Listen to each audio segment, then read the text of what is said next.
আসসালামু আলাইকুম রহমতুল্লাহ। কেমন আছেন বন্ধুরা? সবাই আশা করি ভালো আছেন, আর ভালো থাকেন এই দোয়া সকলের জন্য করি। আজকে একটি গুরুত্বপূর্ণ বিষয় নিয়ে আপনাদের সাথে আলোচনা করতে যাচ্ছি, যে বিষয়টি সকলের জন্যই ফায়দাজনক হবে বলে আমি আল্লাহ তাআলার কাছে আশাবাদী। বিষয়টি হলো, ডাক্তারি জগৎ এবং তদ্বির জগৎ উভয় জগতেই কিছু রোগী এমন রয়েছে যাদেরকে ডাক্তার ঔষধ লিখে দিচ্ছে, ঔষধ খাচ্ছে, কোনো ফায়দা পাচ্ছে না। বহুবার পরীক্ষা নিরীক্ষা করে ডাক্তার সঠিক রোগ নির্ণয় করে তারপরে ওষুধ দিচ্ছে, তারপরেও ফায়দা হচ্ছে না।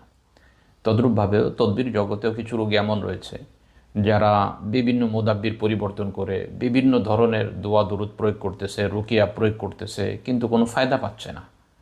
এরূপ অসংখ্য রোগী তথ্য আমাদের কাছে আসে। এই সমস্ত রোগীদের জন্য কি করলে এই ঔষধ এবং তদবিরগুলো, রুকিয়াগুলো তার উপর কাজ করতে পারে, সেই বিষয়গুলো নিয়ে আজকে আমরা পর্যালোচনা করব ইনশাআল্লাহ। স্বাভাবিক অবস্থা হলো, এইরূপ রোগী যারা পাবেন, যারা বলে যে হুজুর আমি অনেক মোদাব্বির দেখিয়েছি, অনেক রাকির কাছে গিয়েছি, অনেক ডাক্তারের কাছে গিয়েছি, কিন্তু তাদের ঔষধ সেবন করে তাদের রুকিয়া শুনে আমার কোনো ফায়দা হয় না।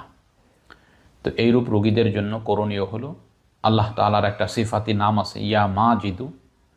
এই ইয়া মাজিদু শব্দটার আমলটা আপনার করে দিতে হবে।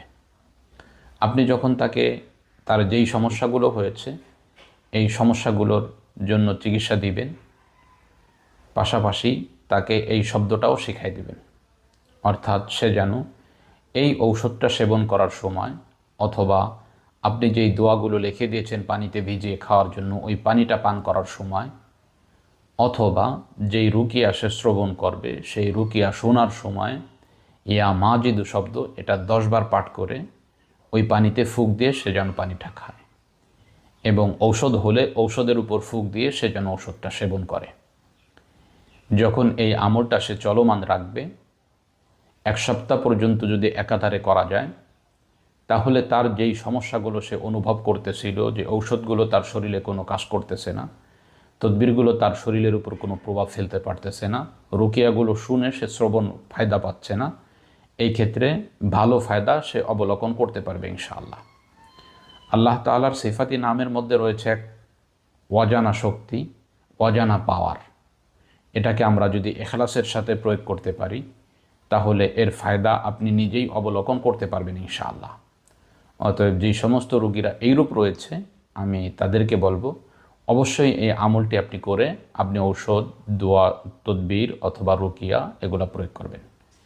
এভাবে যদি আপনি করেন, যদি হাল না ছাড়েন, আমি আল্লাহ তাআলার কাছে আশাবাদী এই নামের বদৌলতে আল্লাহ তাআলা আপনার সমস্যাগুলোকে দূর করে দেবেন ইনশাআল্লাহ। তো আজকে পর্যন্তই, দেখা হবে অন্য কোনো দিন অন্য কোনো বিষয় নিয়ে। আসসালামু আলাইকুম ওয়া রাহমাতুল্লাহ।